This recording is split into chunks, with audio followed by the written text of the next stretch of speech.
Alors salut, je sais qu'il y a beaucoup de vidéos sur le sujet, mais généralement on voit que des grosses installations solaires, et tout le monde n'a pas les moyens d'en faire.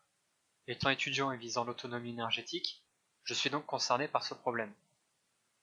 J'ai donc décidé de commencer avec un panneau solaire 10 watts 12 volts, que j'ai trouvé pour 20 € sur Amazon.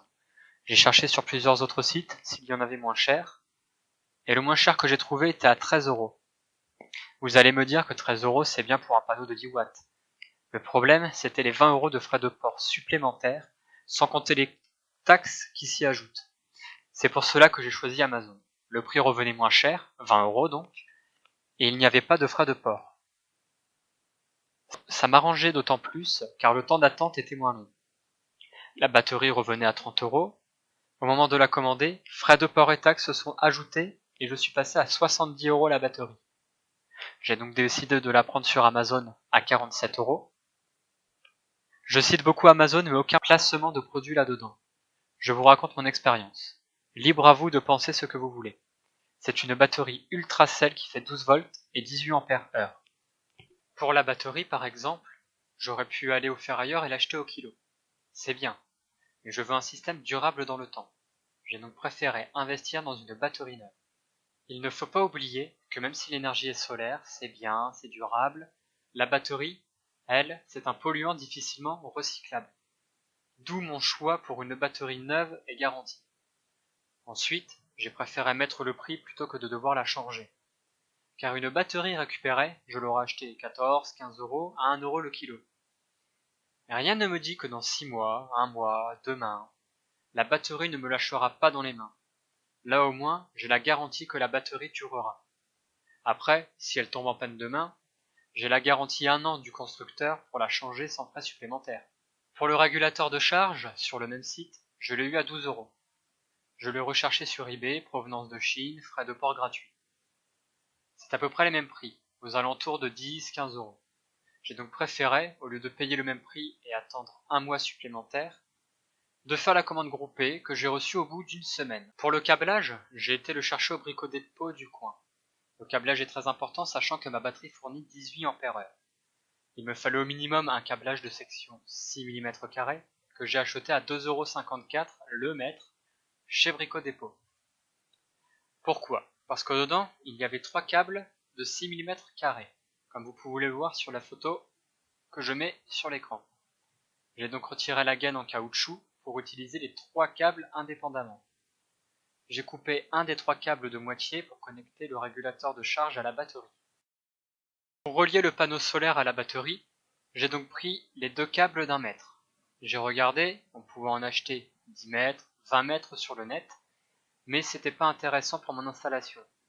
J'ai donc opté pour un câblage au mètre dans un magasin spécialisé. Ça revenait beaucoup moins cher pour mon projet. Après, au niveau de la connectique, il faut toujours penser à brancher en premier le régulateur et la batterie ensemble. Et ensuite le panneau solaire au régulateur, suivi de votre installation électrique, ou vice versa. J'aurais pu prendre des prises MC4 pour une étanchéité maximum. Vu que le prix total me revient à environ 70 € et que l'installation solaire est à l'abri de la pluie, je n'en prendrai pas pour le moment. Comme je le disais, la section du câblage est importante. Si j'avais pris un câble d'une section d'1,5 mm², les câbles n'auraient pu supporter que 16 ampères-heure.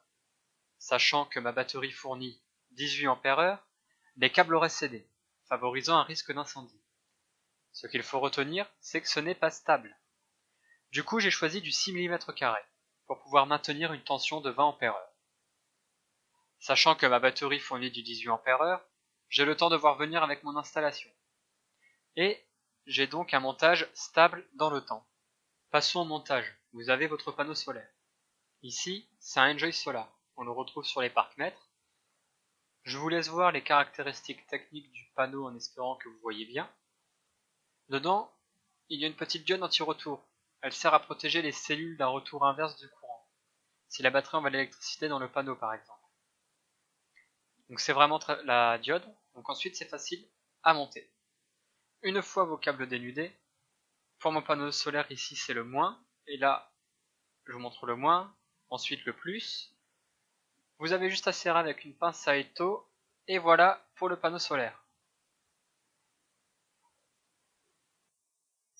Son retour, elle sert à protéger les cellules d'un retour inverse de courant, comme je disais. Ce genre de choses peut arriver si vous avez câblé le panneau solaire directement à la batterie. D'où l'utilité du régulateur de charge. On referme le capot. Maintenant, pour le régulateur de charge, c'est un peu le cerveau de notre installation.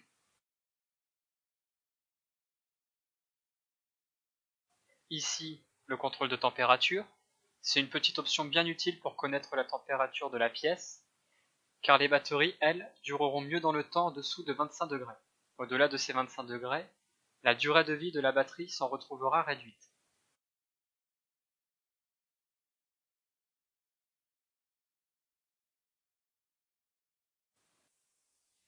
Donc, vous prenez vos câbles de section 6 mm² en fonction de votre installation, vous les branchez à la borne plus, et ensuite à la borne moins du régulateur.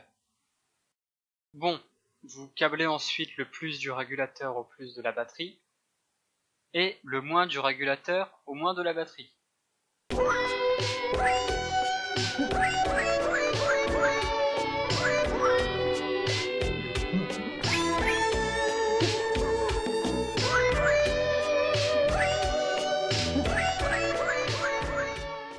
Maintenant, on va tester.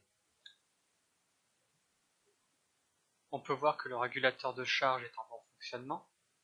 La batterie est chargée. Il y a plein d'autres petites options, comme le fameux capteur de température. On y voit qu'il fait 23 degrés dans la pièce.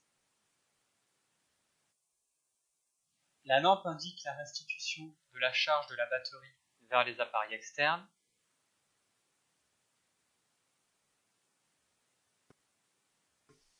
Bon, et là je l'éteins car il n'y a aucun appareil branché. Je vais brancher un câble USB pour charger mon téléphone.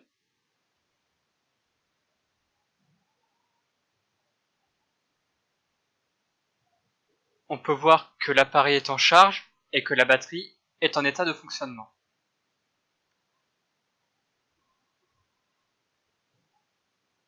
Je vais couper la restitution de charge. Vous voyez que l'ampoule disparaît de l'écran LCD.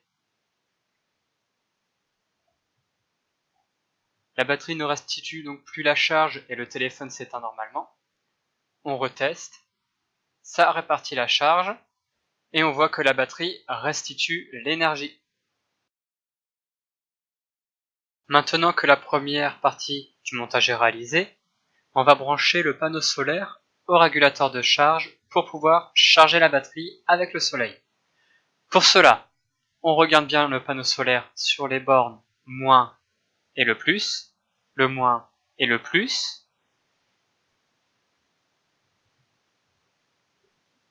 On met le moins sur le régulateur de charge. On le met ici. Je vais faire les branchements. Et le plus ira à cette borne.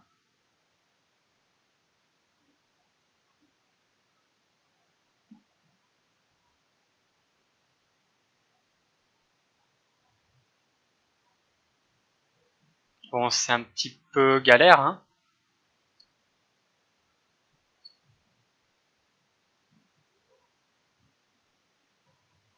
Là, le moins du panneau solaire.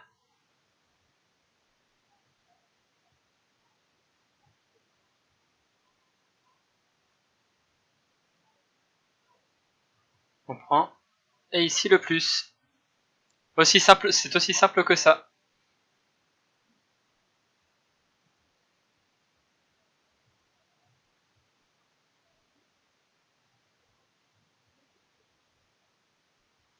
Maintenant que tout est câblé, on peut déjà voir que le régulateur de charge détecte un peu de soleil. C'est indiqué ici, avec le petit soleil. Je vais vous montrer si on cache le panneau solaire avec une serviette.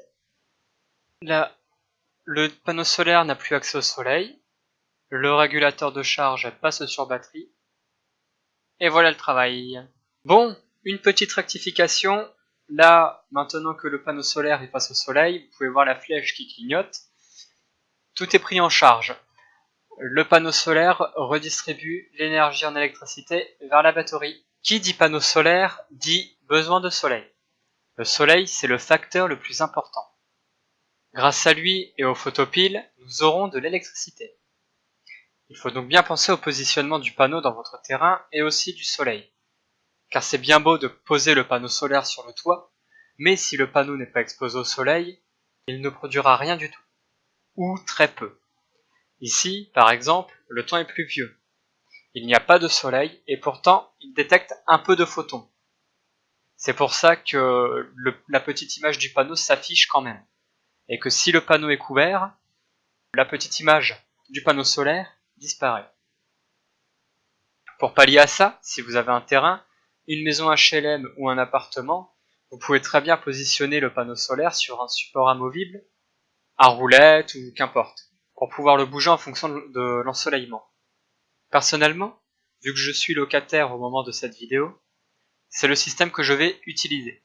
Vous avez aussi pu voir que pour le moment, j'ai testé le régulateur seulement sur les bornes USB afin de recharger mon téléphone. Mais là aussi, vu que je ne suis pas chez moi, je ne pourrai pas câbler ni une ampoule, ni tout autre système au régulateur de charge. Mais je reviendrai sur ce point en fin de vidéo. J'aimerais revenir sur un point, le type de matériaux utilisé lors de la fabrication du panneau solaire. Il y en a deux types, monocristallin et polycristallin. Celui que je vous présente est polycristallin. En gros, il y a plusieurs cristaux de silicium, contrairement au panneau monocristallin qui ne possède qu'un cristal de silicium. Le cristal de silicium est implémenté entre guillemets dans les photopiles. Donc le panneau polycristallin a une production plus régulière que les panneaux monocristallins et les panneaux polycristallins ont un meilleur rendement en cas de forte chaleur. Si vous avez des questions, n'hésitez pas à les poser en commentaire, j'y répondrai du mieux que je peux.